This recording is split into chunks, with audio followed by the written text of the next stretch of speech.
Salut, c'est Romaric. Aujourd'hui, je te fais une vidéo dont il faut que je me souvienne du titre avant que j'ai fini, enfin du sujet avant que j'ai fini cette phrase. Raté. Ah ouais, c'est bon. Euh, je voulais te partager du coup mes deux expériences d'humilité, on va dire, et comment, euh, pas grâce à YouTube, mais avec YouTube et d'autres, enfin en gros enfin plusieurs expériences dans ma vie, euh, je suis descendu de prophète autoproclamé à humain normal. En fait, quand j'ai commencé à lire des trucs un peu spirituels et ésotériques en même temps que je fumais des pilons, bah j'avais l'impression d'avoir tout compris à l'essence même de, de la vie, de la nature, de l'univers et tout. Mais bon, j'avais remarqué que déjà les gens n'étaient pas du tout ouverts à ce genre de discours inspiré, voilà. Parce que simplement, peu de personnes y voient l'intérêt, et puis surtout, n'importe qui s'y connaît un petit peu et qui a de l'intérêt, voit très rapidement. Enfin, tu sais, quand tu commences, tu te dis, ouais, faut que j'en parle à tout le monde, faut que je partage ça, c'est trop intense. Mais ça intéresse pas les gens en fait. C'est ça le problème. Donc, bon, ceux qui s'y intéressent savent justement que, enfin, sauf s'ils sont au début aussi, mais dans ce cas-là, tu vois déjà que ce que tu as compris, t'es pas le seul à l'avoir compris, et c'est ça que je veux te faire noter. Euh, En gros, il y a à la fois tellement de choses à savoir, il y a une infinité de choses à savoir, et en même temps, il y a certains savoirs clés qui, entre guillemets, ouvrent la porte de tous les autres. Soit en termes de motivation, soit en termes de compréhension, soit en termes de transmission, etc. Euh, bah, si tu les as pas, enfin, si tu les as pas encore conscientisés, si tu les as pas encore absorbés, il y a de fortes chances pour que ça se voit. Et que du coup, tu te prennes un espèce de blocage où en fait, souvent, alors il y a plusieurs niveaux, je dirais, dans la quête spirituelle, on va dire. Il y a, il y a ceux qui savent que ça existe, mais bon, ils voient pas l'intérêt. Il y a ceux qui savent que ça existe et qui sont intéressés, mais qui remettent ça plus tard. Il y a ceux qui sont intéressés et qui travaillent actuellement. Et il y a ceux qui dédient leur vie à ça, tu vois. Ceux qui ont franchi le cap ou peut-être le passage sans ego, tu vois, où tu donnes toute ta vie au tout, quoi. Et donc, quand tu es au tout début, quand tu sais et que ça t'intéresse, que tu es encore hésitant à travailler vraiment, tu sens qu'il y a quelque chose, mais bah, d'un autre côté, ta vie à côté te prend trop de temps, ça te force un peu à rationaliser euh, ces révélations, ces conscientisations que tu as faites. Parce que, en fait, de toutes parts, tu vas être, entre guillemets, euh, attaqué par des gens qui vont juger ta légitimité à avoir en plus ce genre de pensée. Donc ça aide pas non plus à l'affirmation de tes pensées, à l'affirmation de... Enfin, au développement, au travail sain, si tu veux, voilà, de tes pensées. Euh, de la part de souvent de ceux qui sont dans des niveaux un peu inférieurs à toi, même si tu comprends que c'est pas inférieur, c'est pas linéaire, quoi. Je peux pas le décrire en dimension, mais si j'essaie de le résumer, il y a ceux qui sont plus ou moins avancés dans entre guillemets, dans la quête, quoi. Et bon, alors à la fois il y a ceux en haut qui vont te permettre, en développant ton humilité, d'acquérir de la connaissance, tu vois, et des pouvoirs du coup.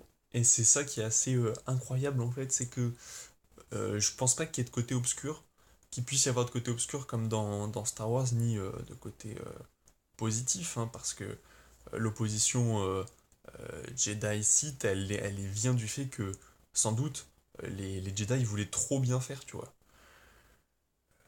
Et du coup, le faisaient pas assez bien, parce qu'on peut pas dire que le côté obscur, ce soit que des mauvaises choses, puisqu'il recherche bon bref, c'est pas le sujet. L'important, c'est d'y aller doucement, en fait. Euh, En fait, tu peux pas aller plus vite sur cette voie, puisque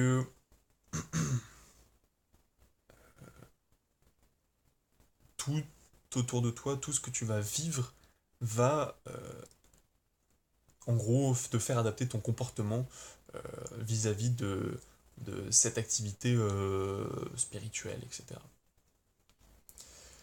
Donc au début, tu as envie de le proclamer à tout le monde, c'est génial, regardez ce que j'ai découvert, etc. Regardez ce que vous pourriez vivre si vous faisiez telle ou telle chose. Et les gens s'en battent les couilles, putain. Pourquoi? Bah, ils ont pas le temps, ça c'est évident, hein. C'est évident. Moi j'ai le temps et je suis encore obligé de travailler mon agilité, c'est-à-dire ma capacité à être flexible, à faire un truc ou l'autre, etc. Euh, Donc quand tu vas vouloir proclamer ça, les gens vont s'en foutre et ceux qui savent te diront mais tranquille, tranquille, doucement, va pas plus vite que ce que tu dois aller. Euh, de toute façon, tu dois te légitimer auprès de personne si tu veux, c'est une voie individuelle. Euh, c'est pour ça que je te dis assez régulièrement que pour moi, la spiritualité c'est personnel, c'est individuel. Euh, Parce que c'est pas mon idée, mais je trouve le concept que plusieurs personnes puissent avoir la même quête spirituelle intéressante, mais quand ça devient des millions, je pense que ça s'adapte plus aux spécificités. Voilà. Donc il y a des lacunes chez les individus. C'est pour ça qu'il faut continuer toujours à s'enrichir. Et c'est ça que je veux dire par tu vas aller à ton rythme. En fait, tu vas aller au rythme à la fois de ton désir d'avancer sur cette voie, qui va augmenter à mesure que tu vas y aller en fait. C'est un muscle, c'est un chemin que tu vas... la volonté d'y aller, c'est un chemin que tu vas parcourir plusieurs fois. Des fois tu vas trouver que c'est facile de se motiver, et des fois non. Mais se motiver pourquoi d'ailleurs? Se motiver pour expérimenter des nouvelles choses. Alors tranquille, moi je suis pas du tout hardcore, machin, bizarre. Pas bizarre, excuse-moi, je veux pas juger. Mais j'ai pas spécialement d'attrait, enfin j'ai pas spécialement de fantasme BDSM, j'ai pas spécialement envie de faire des sports à haut risque. euh, mais se mettre en danger, ça veut dire aussi, surtout, se essayer des choses, des comportements, des manières de penser. En fait, bah, ton cerveau, si tu veux, c'est des Lego, quoi. Et ça peut être intéressant des fois peut-être bouger un Lego. Alors c'est pour ça que je te dis, il faut y aller à son rythme, parce que si t'arrives et que tu lis tout d'un coup, euh, t'auras sans doute pas le temps de voir si toutes les briques que t'as posées sont bien empilées. Alors que si tu le fais régulièrement, si tu testes, tu remets en place, ça, y a pas de trou, tu vois. Si tu veux, il y aura des fondations solides et l'édifice de ta pensée va pouvoir se structurer solidement. Donc ça demande aussi une chose assez importante de, de, de, de c'est d'accepter en fait que rien n'est vrai. Donc bon, une fois que ça tu l'as conscientisé, mais surtout d'accepter euh, que tu n'auras jamais la vérité. Mais c'était pas ça le vif du sujet, attends 2 secondes. Peu importe, l'important c'était de te dire qu'il y a toujours une mesure entre t'as eu la révélation et tu veux tout faire, tu veux mettre trop de zèle, ou t'as eu la révélation, mais bon, la flemme quoi, tu vois. Moi, je pense qu'il y a un chemin entre les deux, tu vois. Un chemin où en fait, tu te sens simplement bien. Et je pense que c'est le seul chemin, le seul endroit à cet équilibre, cette balance. euh, et ben, il n'y a qu'à cet endroit que tu peux te sentir bien. Puisque c'est l'endroit où tu agis, c'est l'endroit où, quand tu agis, quand tu transformes ton environnement, si possible, en bien, il te le rend comme tu lui as donné. Donc, quand tu agis, tu te fais du bien. Alors que quand tu fais rien, quand tu négliges les parties importantes de ton cerveau, comme en t'abrutissant, enfin de ton corps, en abrutissant ton cerveau, en niant ta vie spirituelle, ou en négligeant aussi ton corps, euh, tes relations sociales, euh, bref,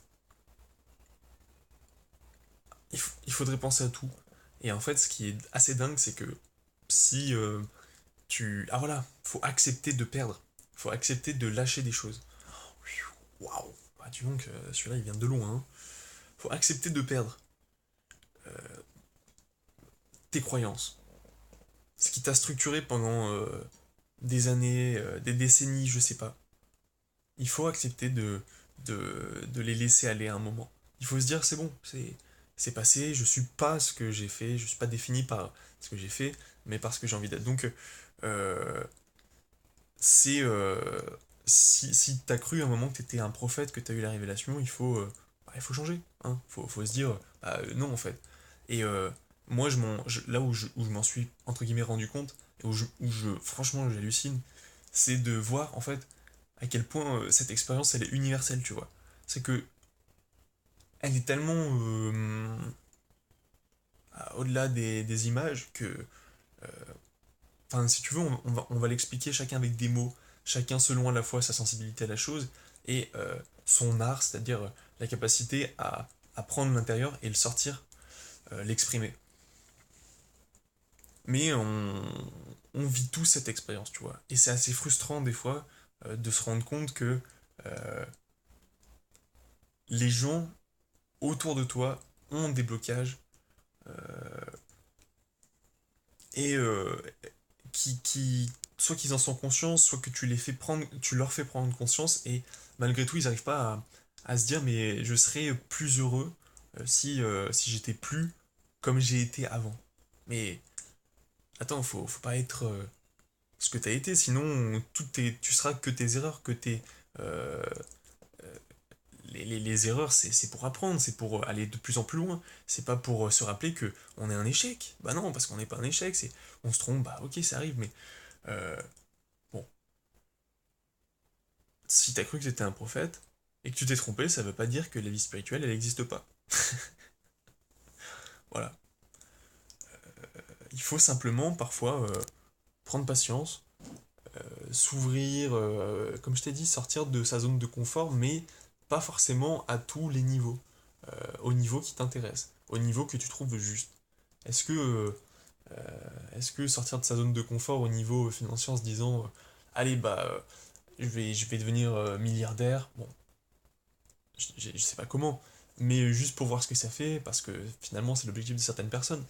Si j'ai envie de savoir ce que c'est que exercer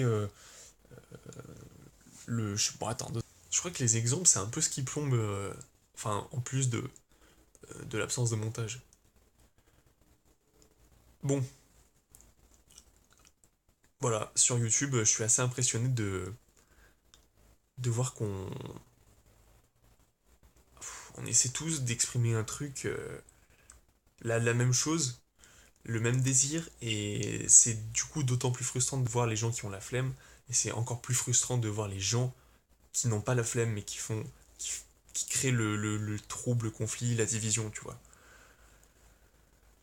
Et bon, et effectivement, il n'y a rien d'autre à faire qu'accepter, qu'attendre, et surtout, non, pas attendre, justement pas attendre.